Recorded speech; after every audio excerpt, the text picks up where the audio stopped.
The secret to remote WhatsApp infiltration isn't what you think it is.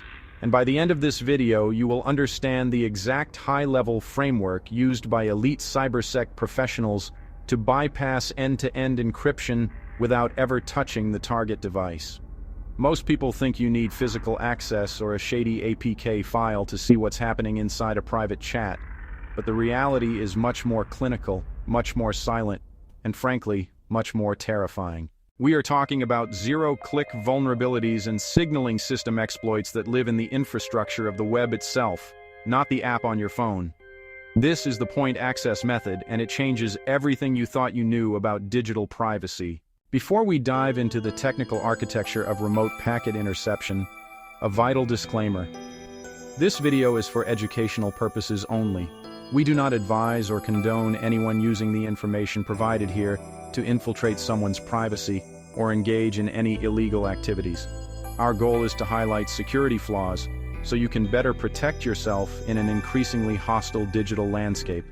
Knowledge is a shield, not a weapon. Now, before I reveal the first layer of the remote access stack, I have a question for you. Do you believe any digital communication can ever be 100% unhackable, or is everything just a matter of time and processing power? Drop your thoughts in the comments right now. I'm curious to see how many of you actually trust end-to-end encryption. While you're down there, make sure to hit that like button and subscribe to Point Access Hacking. We track the exploits that the mainstream tech world refuses to talk about, and you don't want to miss our upcoming deep dive on SS7 signaling flaws.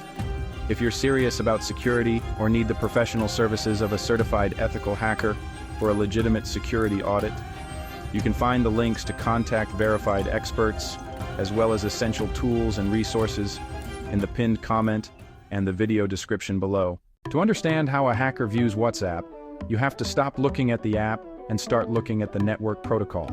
WhatsApp uses the Signal protocol for its encryption, which is, pretty robust. But the vulnerability doesn't lie in the math. It lies in the metadata and the session persistence. When an elite operative wants to mirror an account without physical access, they aren't trying to crack the code. They are looking for ghost sessions.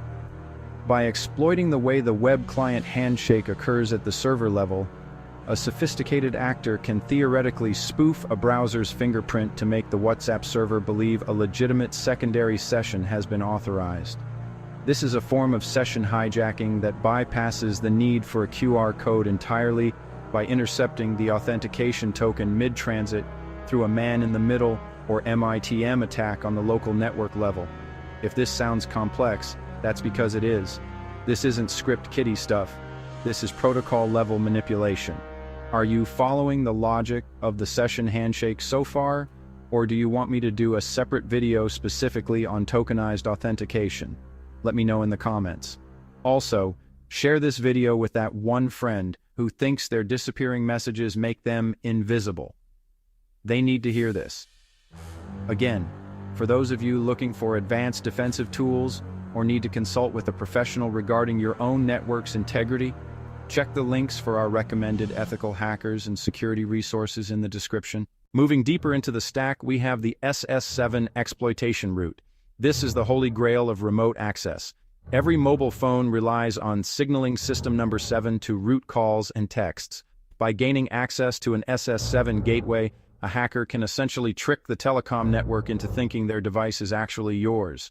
This allows them to intercept the SMS verification code required to register a WhatsApp account on a new device. Because the interception happens at the carrier level, the target sees nothing. No pop-up, no warning, no notification. The hacker simply registers your number on their hardware, and the server pushes the backup data directly to them. This is why no software and no physical access is the preferred method for high-level actors.